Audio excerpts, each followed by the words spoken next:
Watch this robot follow a black line on a tiled floor, using nothing but a camera and a simple PD controller.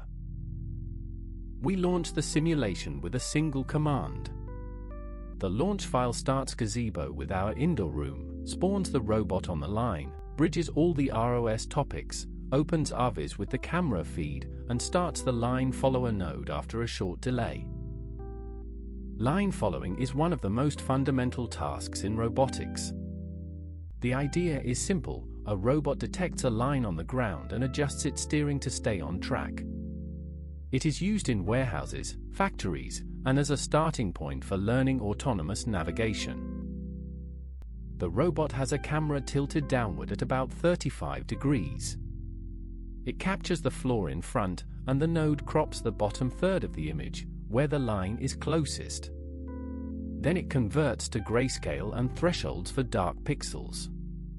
Everything below the brightness cutoff is considered part of the line. Next, we compute the centroid of all the dark pixels and measure how far it is from the image center. That offset is the error. A PD controller, proportional plus derivative, converts that error into a steering command. The proportional term corrects the current offset, and the derivative term smooths out oscillations. Watch the robot navigate the track. On straight sections it cruises at full speed.